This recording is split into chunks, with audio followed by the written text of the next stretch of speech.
Моє вітання, шановне панство. Ну що, сьогодні у нас вже закінчився третій день нашого великого будівництва сонячної електростанції на 75 панелі. І чесно скажу, воно вже починає виглядати не як ідея. За сьогодні, фактично, за один день ми вдвох підготували матеріали приблизно на 11 стовпчиків. Зараз покажу, що ми зробили. Чому все це трохи нагадує Лего для дорослих, тільки важить по 50 кілограмів. Таке. Потім усе це стикуємо, проварюємо невеликими швами. Не суцільним монолітом, а акуратними точками такими. Бо, чесно, це вже не космічний корабль, але й не теплиця з фольги. От. І в результаті виходить дуже жорсткий профіль. Полка тут приблизно 50 см. Тут ще 40 і сумарно має бути дуже потужна конструкція, десь 50 на 80. І товщина металу, ну, мінімум 3, а може навіть і 5 мм. Ну, таке виходить, що об коліна не зігнеш, а як воно буде себе в роботі, ми скоро це подивимось на це.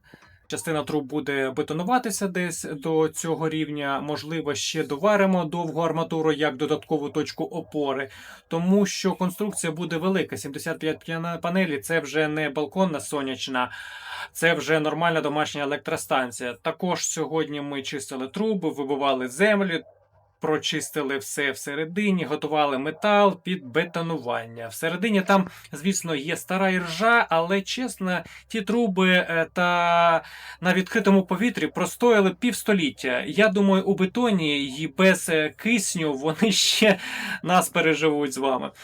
Ну, а в принципі, тобто надалі тут вже буде працювати не магія, а геометрія і алгебра, і правильні розтяжки.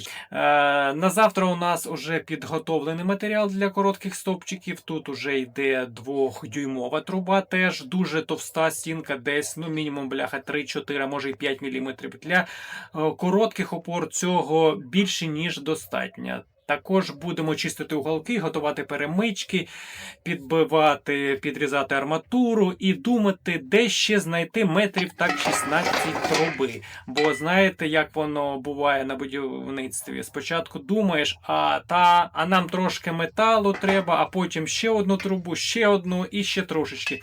І найцікавіше, шановне панство, що це все ми робимо не просто, щоб стояло. Попереду буде дуже багато реальних тестів, експериментів і практики. Будемо дивитися, як система поводиться в різних погодах, скільки реально витягу генерації, як працюють інвертори, як поводяться батареї, як це усе працює разом із Home Assistant і автоматизаціями. Тому що в інтернеті, чесно, дуже багато теорій, але коли починаєш будувати все своїми руками, починаються зовсім інші нюанси. І от саме це ми будемо показувати без магічних реклам, без красивих цифр на папері, а реальний живий досвід. Попереду бетонування, монтаж конструкцій, установка панелей, підключення інверторів, автоматизація, дашборди, Home Assistant, тести, генерація, тести навантажень і саме собою перші реальні кіловати. Підписуйтесь, будемо будувати цю СЕС разом. На все добре, па-па.